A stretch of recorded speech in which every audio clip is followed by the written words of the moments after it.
Good afternoon and welcome to our meetup on Sunday. It's now 4:17. Um, I think Cindy probably has this, but do you all have copies of the sutta, the Potthapada Sutta? There we go. I don't know. Was it posted on the meetup? Maybe I need to. Yeah, the link was posted on the meetup the first time it appeared, and then also on Facebook.com, on Facebook IBMR. The problem with that link is that it only links to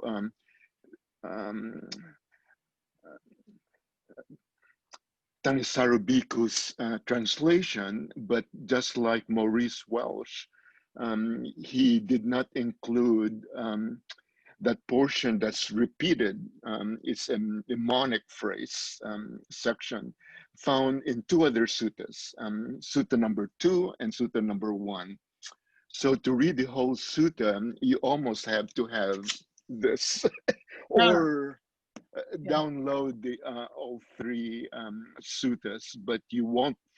You'll find it out though if you download the Potthapada Sutta, because then if you read it, then you will see referred to, and then referred to, and then you will know that you will need to have access to the two other suttas. Seeing that we don't all have a copy of the sutta, let me ask anyway before I get started.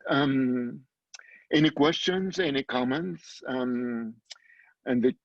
And the comments can be about your practice in general, and questions if you have any, and we can entertain anything that you wish to share. I don't think so. Yeah. Okay. Then I'll go ahead and start. I'll start, of course, with the Potthapada Sutta.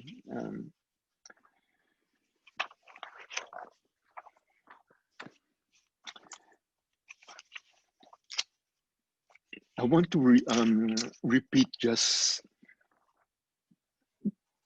the first phrase of the sutta, which is "Thus have I heard." In Pali is "Evam Me Sutam," and this is how all the suttas begin. In a way, I hope you don't get offended, but this is very similar to how the Hebrew Bible began.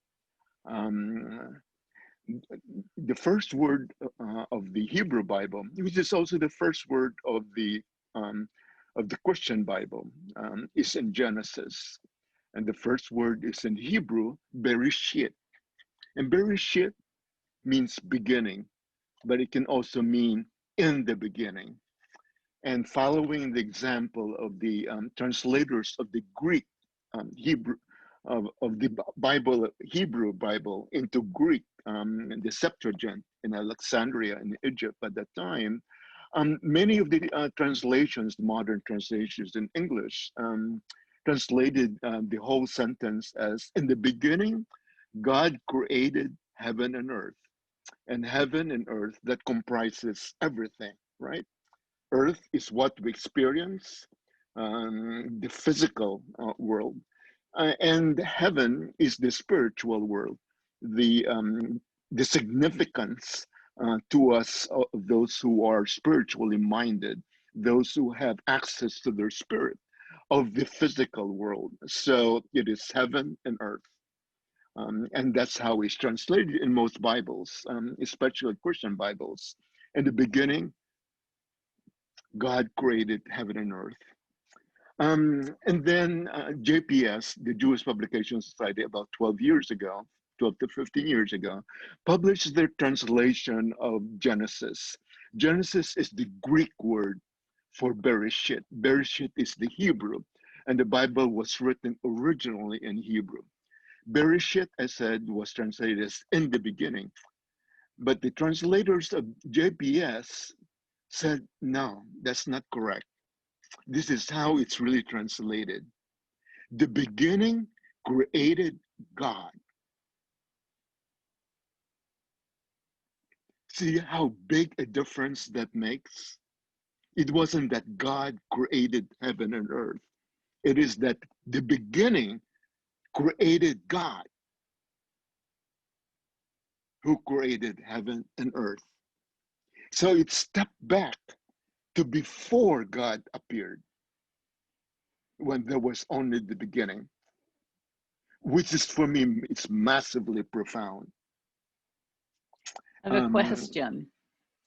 yes, of course, and Cindy is a student also of the Jewish tradition.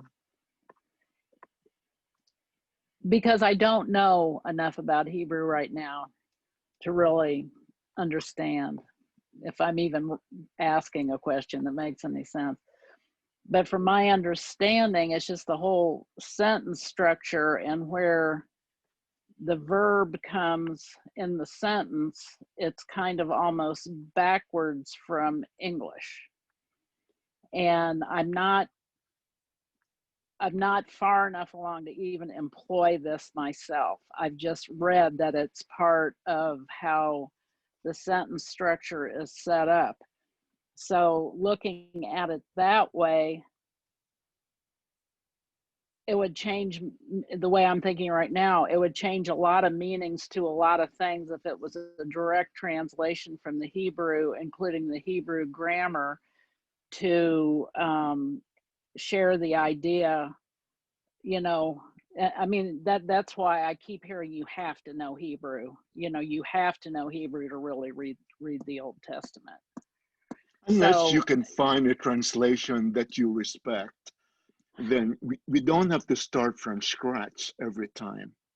But yes, I have found a great deal of, um, of meaning given to my own study of the Jewish tradition with the smattering of Hebrew that I get. Right now I'm studying the Psalms, not Genesis. Um, yeah, it's very useful. It's just like with Buddhism. It helps considerably when you understand Pali, and I'll get to there. I get to Pali as soon as I we know. finish with this. Well, I'm trying to Um, understand it. Excuse, I'm sorry. If your profundity, what you're saying, you know, it's like I'm trying to figure out, is this something I should really put some mental time into, or if it's just kind of a grammar thing, because Cindy, I'll sweetheart, play with things you too. only have 24 hours a day. Um, for me, it has had a great impact because it has revolutionized my understanding of the Jewish tradition. And the Jewish tradition is at the heart of Western culture. We don't realize it, but so many things we take for granted came from the Jewish tradition. And if we don't know that, then we get stuck there instead of going back. So, how was this like in the beginning? What did they modify to bring it, make it contemporary? Because the contemporary is just a translation of what it was before. Just like with Buddhism, and that's why I don't feel bad about bringing this up, because this applies as well to Buddhism. At least the way I approach Buddhism. Buddhism for me is not an end product. Yeah, for most people it's an end product, and that's fine for them. For some people, it's not even a product. Period. So, there are different levels of relationships we have. My understanding of this, and if you have the time and the interest, I think interest is very important because it is interest that will determine how you spend your time. And the more I go into, and I have, as I said, I was going to do Hebrew grammar and all that, and that kind of God. fell by the wayside because it's so dead. So instead, I'm looking at right now, because the Psalms for me are prayer. They are really the basis for Jewish meditation. both really in Judaism and Christianity. Those of us who are familiar with the Roman Catholic Mass, so much of that, or even the prayers and that we take for granted, the phrases come from the Bible, and especially that book of the Bible that was compiled that's made of prayers and hymns that we call Psalms. So I've been studying just the first Psalm, Psalm 1, for the last several weeks. And it's been wonderful. That sounds Because, like you, yeah. yeah, I know, Cindy, you know me too well. But my understanding of Hebrew grammar is that the first word of Genesis, of the first chapter of the first book of Torah, which is the first 5 books of the Hebrew Bible, the first word is Bereshit. Bereshit is the subject. So the subject, as usual, is the most important thing. I said that. I am the subject. Bereshit is the subject. Okay. But it's just like not exactly the same, but very similar to Pali. In Hebrew, sometimes the preposition is not in there. And when they translate, they just put it in because they have a sense of what it means. There are some prepositions that have some particles, like ha means of, asher means asher, who. So some of the particles have some of the prepositions and prepositional phrases have particles in Hebrew, but most of the time it's not there. So Bereshit can mean beginning, or in the beginning, or at the beginning, before the beginning, after the beginning. The preposition is not there. The preposition is applied by the sense that you give to the whole meaning. But you're also right. The order of the word of the sentence is just like in English. Um, Even if we say I am this, subject, verb, and object, and that's the usual order. But that's not the case, especially if you read poetry. If you read poetry, they're scrambled. Read Shakespeare, and it's very seldom like that. Subject, verb, and object, which is the beauty of poetry. But that's poetry is on a different level than ordinary speech. Ordinary speech, we don't pay much attention. We don't even get the sense of what the person is saying. But poetry, you really have to focus on it to understand it. So in Pali, likewise, or English for that matter, there are words, but the whole sentence is translated depending on the sense of the translator, which is why for me, the translator of the Pali is important if you're not going to do the actual translation yourself. Um, so thank you for bringing that up, Sana. It gave me an excuse to talk a little bit about Hebrew grammar and a sideline of Pali grammar, because now I'm going to talk about that first phrase. First, as we all know, my first sibling just came to spend Thanksgiving with me. There's something about primacy. The first child, the first sibling, is very different than if you're the second sibling or the third. There's maybe not so much, maybe it's not necessarily bigger responsibility, but you have your own position, just like the sequence of words in a sentence. The first word has a different value to it than the second word. So in Pali, the first sentence is Evam Me Sutam. Um, as you know, Pali is an Indo-European language, just like Latin, not like Hebrew. Hebrew is not Indo-Aryan. Hebrew is Semitic, so it's in a different group. It's not part of the Indo-Aryan group of languages. But I'm going to, and I have not checked this out. So this is off the cuff. They just came to me while I was coming home this afternoon. Evam Me Sutam. In Latin translation, a grammar, anything when you have a subjective, in other words, it's the object of the verb. So I take this candle. Candle is subjective. It oftentimes ends with M, or if nasalized, like in French, Evam Me Sutam, and actually the M in Pali is pronounced nasalized. So Evam, so there's a hum in the back of your throat. It's not a simple M which comes in the front of your labial. They call it the labial. It starts in your throat. Evam Me Sutam. So the two Evam and Sutam are of the same what do you call this mode. They are subjective. So it occurred to me that Evam, which is thus, me is me, is reflexive. You know, like, are you familiar with Spanish, Lisa? You seem to be. Yes, I speak Spanish. Yeah. Oh, okay. So Yeah. you know that so many of the verbs in Spanish, they love reflexive. So instead of saying I do this, I do this to myself. Yes. The myself, that's reflexive. So Yes. I think of Evam Me Sutam. Me is it's kind of me. So it's what? It's third person, not I.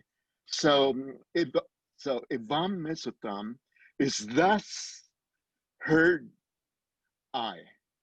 In Yeah. other words, thus that Yeah. caused me to hear is how I would translate this Pali. I said that I have not checked this out. I'm translating it as though it was an Indo-Aryan language, which it is. So if you hear that, then you have a different understanding in Buddhism. It is thus that brings about me. Yes. It's just like in the beginning, God created. The beginning created God. Yeah. This moment created me. Yes. You see? I love that. I And love it. it changes your whole understanding of Buddhist practice. Mhm. And it makes sense because the I that I'm talking about is secondary or tertiary. In other words, it's a concept, it's a sanya. It's what I add on to what arose in consciousness. What arose in consciousness is me. So what comes before me? Consciousness. Yes. But how do we get to consciousness? Through me. Because consciousness you do not see. You see the object of consciousness, at least in the lower levels of concentration of jhana. You can only see the objects of consciousness, not consciousness itself. Even in the Satipatthana Sutta, which is the sutta in which the Buddha describes the practice of developing mindfulness, when it talks about the third foundation of mindfulness, it talks about consciousness. But it's not consciousness that is the third foundation of mindfulness. It is the quality of consciousness. And quality is an object. So we never see consciousness, except, as I said, when you go up the rung of the purification of consciousness, and then you purify the objects until there's no more object. And then you and consciousness, well, there's no you, it is just consciousness. But you still don't see it. You don't see it as a you. And when we say you, when we say see, there's an I that sees it. But there are worlds beyond what the eye experiences. And there's what the upper the more purified levels of consciousness experiences. This is the experiencer experiencing experience. Like that quote I gave you from the Psalms today. My Lord said to my Lord. Lord is the subject. Lord is the object. Said, they connect together. That said is what we call reality. But reality is not just what we can see with our physical senses, not only what we can see with the normal mind. That is such a small part of the possibilities of experience. So once you begin to understand a little bit, to read between the lines, then Buddhism for me is just incredibly profound. It is not a matter of rules or even what's on the page. Evam Me SutamYT. Evam means thus, but it also refers to both time and place. And time and place are factors of the self. Is the self is created by time and place. You take away time and place, and the self is not there, because time and place create self. Beginning created God, and God created heaven and earth are God, or are manifestations of God. So anyway, I thought I might share that with you for whatever it's worth. I love that. So did I, yeah. So, Potthapada, I'm going to jump now to, were you here last week, Lisa? No, and it's my fault too. I Oh, okay. I had it on my agenda, and then I was late at the gym, and I Coming in. realized Oh, and then I realized it was too late, and I had already missed it, and I felt so sad. I just fumbled my schedule. So so let me briefly go to the beginning. So the first phrase is, thus have I heard. Once the Lord is the translation for the Pali word Bhagavata, Bhagavad. Um, Bhagavad means the blessed Lord, the blessed one, and they translate it as Lord. Just like in the Hebrew scripture, the Tetragrammaton, Yah, Ha, Ve, Ha, it's not pronounced. When somebody reads the Hebrew scroll, they substitute Adonai for the four. And Adonai obviously is spelled differently as Ha, Ya, Va, Ha. Where is the Adonai there? Adonai is not there. But the Hebrews, the Jews, don't, cannot, or should not pronounce the name of God. That's how they respect the affability of Godhood. You cannot give a name to God. You can pronounce the name. You say the name says this. So you make obvious that when we say something, it is not the thing itself that we are saying. It is the name for the thing. So in Judaism, they say the name, which refers to what the name refers to, instructs us to do this. They don't say God tells us to do this. Hashem said this. So it's the concept that refers to the reality that we are referring to. They say, instead of pronouncing Yahweh, which of course Christians have at one time translated as Jehovah or Yahweh, but I think the Jews are right not to give it a name, not even to pronounce the name, because in the second 10 of the 10 commandments, the name Hashem says, "Thou shalt not have any other gods but me. Thou shalt not have any graven image of anything that is in heaven above or earth below." That includes God. You shouldn't have an image. You shouldn't have a facsimile, a mimesis. Art is all mimesis. It's all mimetic. It's the artist's attempt to represent what he or she experienced. So it's all mimetic. It's all an attempt to imitate something, but that something is beyond imitation because it exists on a different realm altogether. So we use a word like Hashem to refer to something that we cannot grasp, just like in Buddhism. In Buddhism, Dhamma is not law. It is the reality that we cannot really um, say that I have it. Because if you have it, you don't have it. You cannot capture the river in a bucket full of water. The river is on a different level than the bucket full of water. Or you shake the water and that's still not the river. Or you pour out the water and that's still not the river. The river is different. And the same thing with God, or for that matter, um, nibbana, or the reality that is hinted at in Buddhism. So once the Lord, which is Bhagavan, the Blessed One, that I also think also means the blessing one is the one that blesses. So it's blessed and it also blesses because that's the nature of Buddha.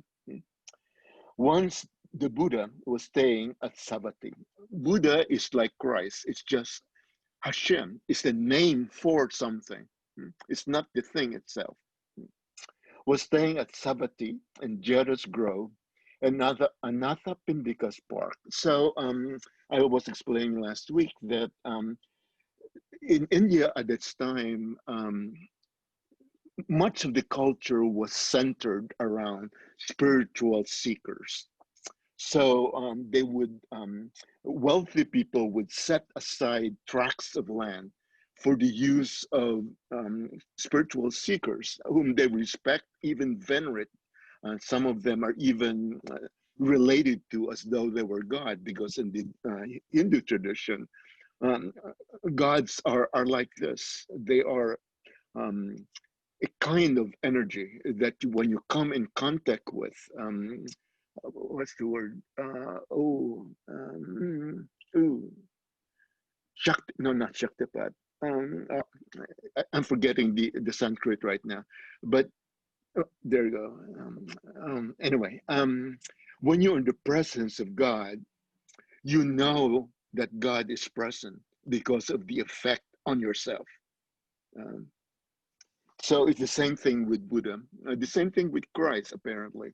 When you're in the presence of Buddha, something different happens and you know it. Um, so you went to Jeta's Grove, which is a group of trees in a park called Anathapindika's Park. And at the time, there was a debating hall near a certain tree, the Tenduka tree. Um, in the debating hall that was named after the queen of the town of the city, Queen Malika. Um, just like in modern day America, they would name places from prominent people. And in this case, it was Queen Malika.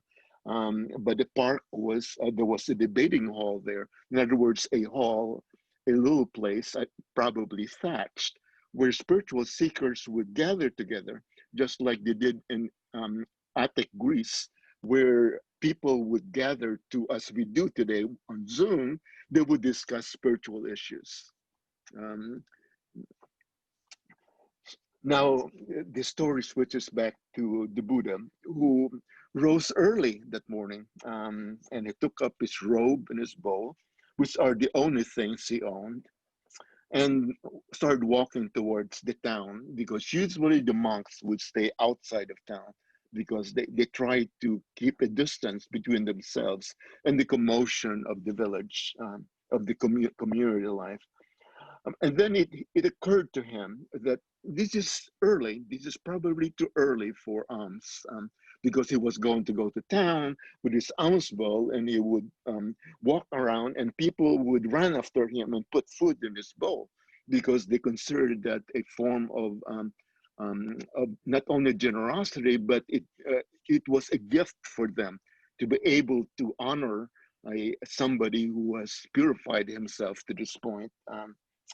So he said, this might be too early. And he was also being considerate of the people who would give him alms, to give them more time. If he appeared too early, then many people would not be ready yet with the alms food, and they would not be able to give alms to him, and they would be deprived of the merit of generosity.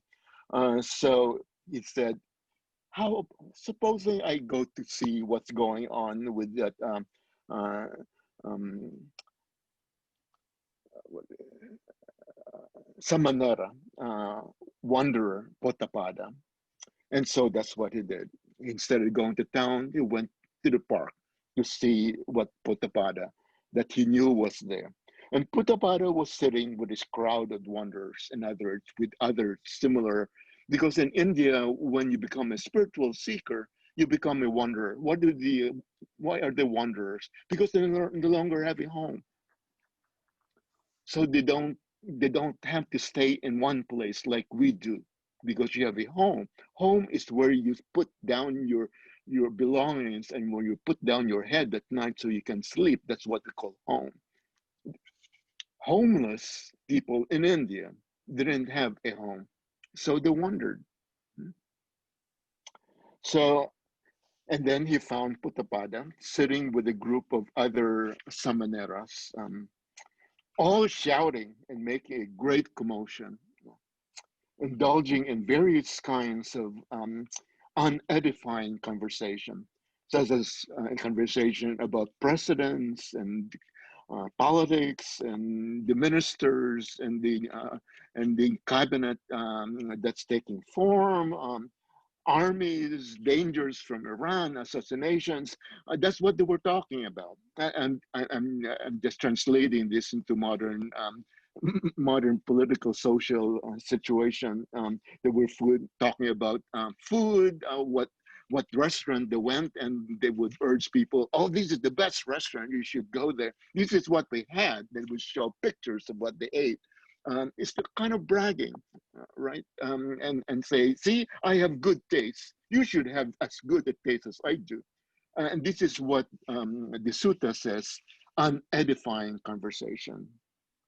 Talk about the clothes, their beds, their bodily decorations, their perfumes, their relatives. You know, my grandson just won a prize, a literature prize, and my father-in-law was given a cabinet post in the new administration. It's all bragging, right? So this is not right speech.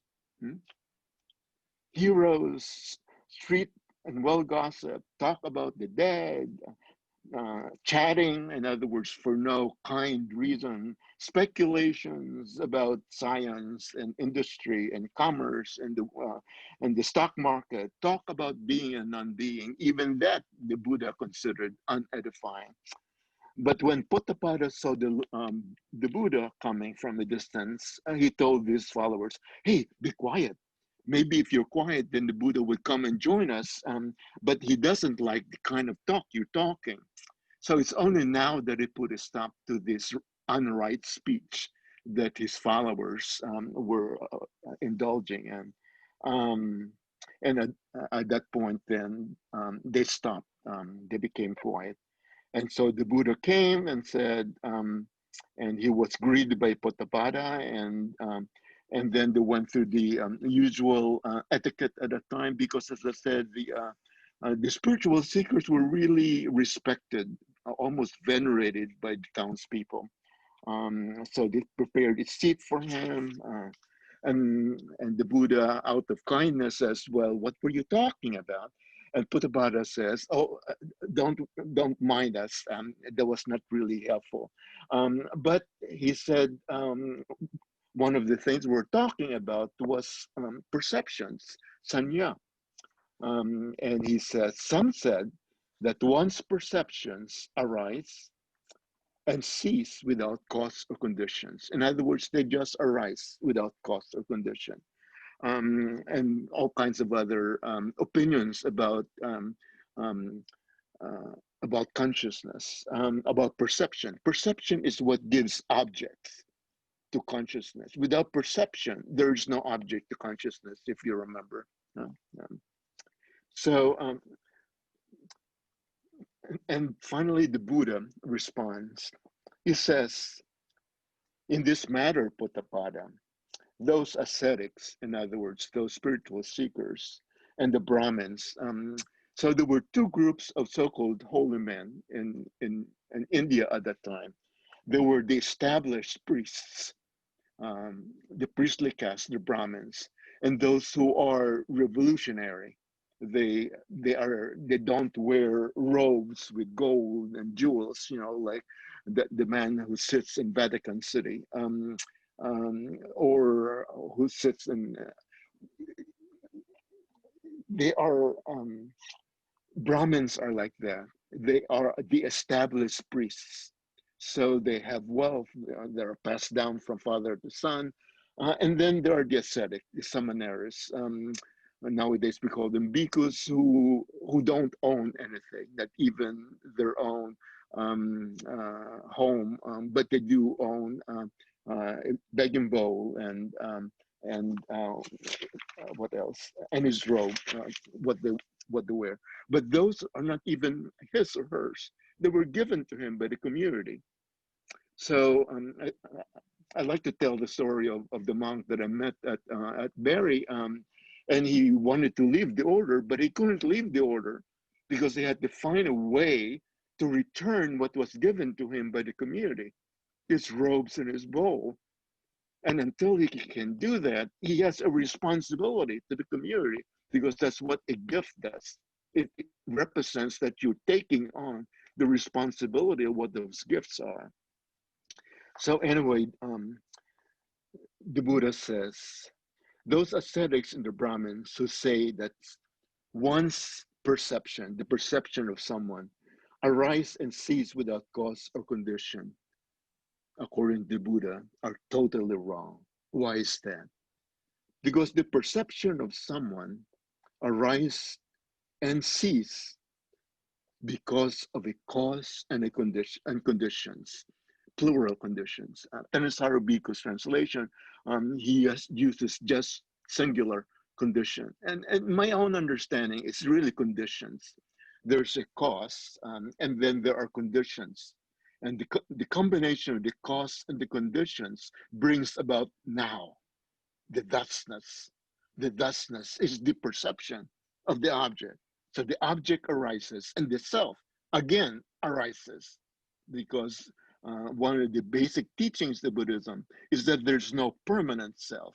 The self arises and falls when one of the aggregates, one of the objects of consciousness arises, then the self arises as well.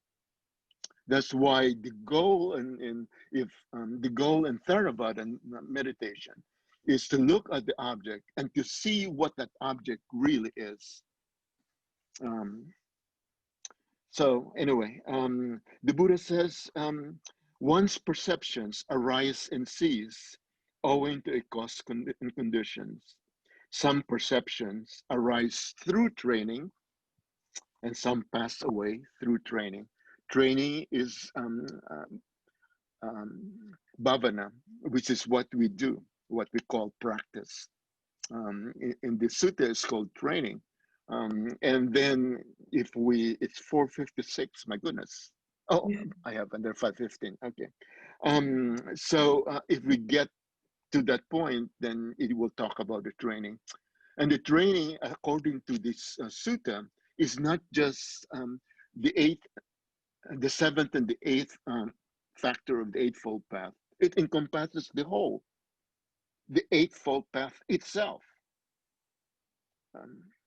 But anyway, so the Buddha says perceptions, in other words, self, arise through training and some pass away through training. And what is this training? The Buddha says. And the Buddha begins. A Tathagata means a thus thing. A person, but not really a person that is a personification of thusness.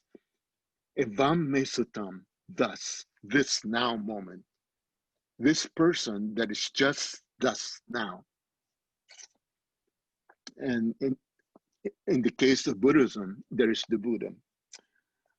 The thus person, the Buddha, arises in this world, an arahant. Arahant is the most developed form of the self in Theravada Buddhism. Fully enlightened Buddha, endowed with wisdom and right conduct. Well-farer, so they're no longer just a wanderer. They're a wanderer who have wandered well.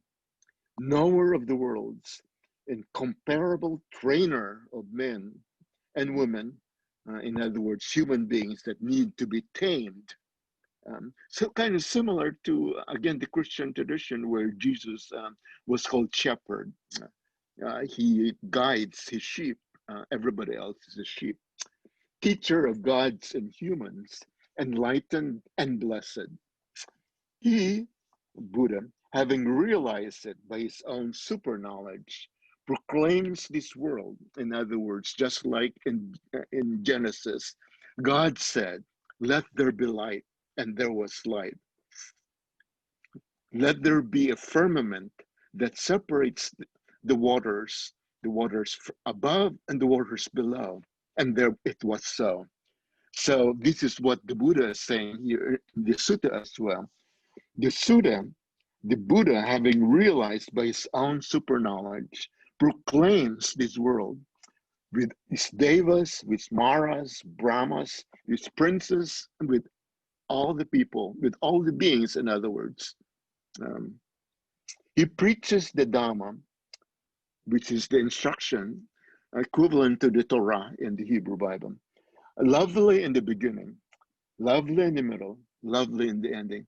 And if you practice, you'll find this to be so. What attracted you at first to Buddha Dhamma, it will grow. And wherever you will go, the Buddha Dhamma will be lovely. Lovely, in other words, it is lovely to behold. In other words, it elicits in you that sense of love, of being loved and of loving, just like Buddha is blessing and also blessed.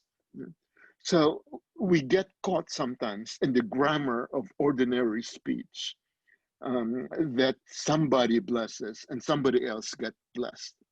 In these two traditions, the blesser and the blessed are one and the same. Why?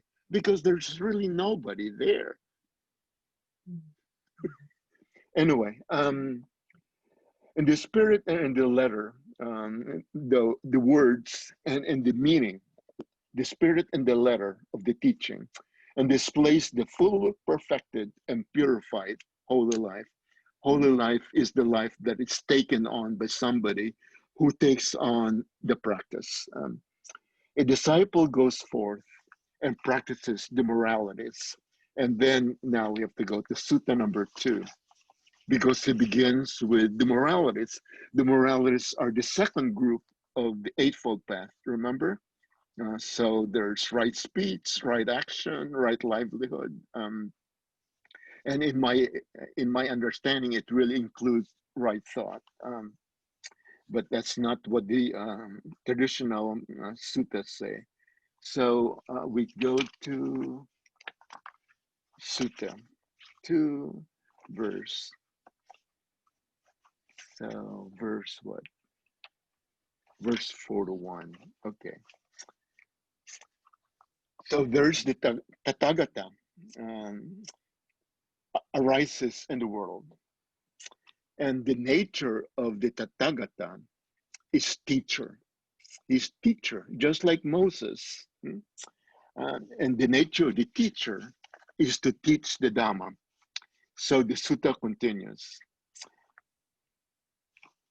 This Dhamma, verse 40, it happens that the Tathagata arises in the world. This is page 99 if you have the Maurice Walsh's. An arahant fully developed soul, having realized so on and so forth, which is loved in the beginning, ending the spirit in the letter, displays the fully perfected and purified holy life. This Dhamma that the Buddha teaches is heard by a householder. A householder is somebody who has not undertaken the spiritual path. So they have all kinds of diversions that distract them from the holy life. The holy life is number one priority. Nothing else precedes it. So the householder hears it, and having heard the Dhamma, some of them, they recognize it as something that's worthy of following. He gains faith in the Buddha's teaching. And having gained this faith, he thinks to himself, the household life is close and dusty. The homeless life is free as air. It is not easy living the household life to live the fully perfected holy life, purified and polished like a conch shell. Suppose I were to shave off my hair and beard and don yellow robes and go forth, in other words, leave your social position. Go forth from the householder life into homelessness. Nowadays, of course, very few people do this. But even today, in the Christian tradition, when monks become monks, they shave off the hair, but they do it token now. They just cut off a certain portion of it, not the whole. They used to be clean shaven, like the monks and the nuns of old India. But hair, for some reason, has this importance. Maybe because it's like a fetish. It is part of a woman's glory, is her hair. That's why in both the Orthodox Jewish tradition and in the Muslim tradition, the women cover the hair, except for their husbands and for their children. Only them can see her hair. Maybe this is superstition, but maybe there's some basis for that. And so this person who hears the Buddha's teaching decides that he's going to dedicate his whole life to perfecting himself.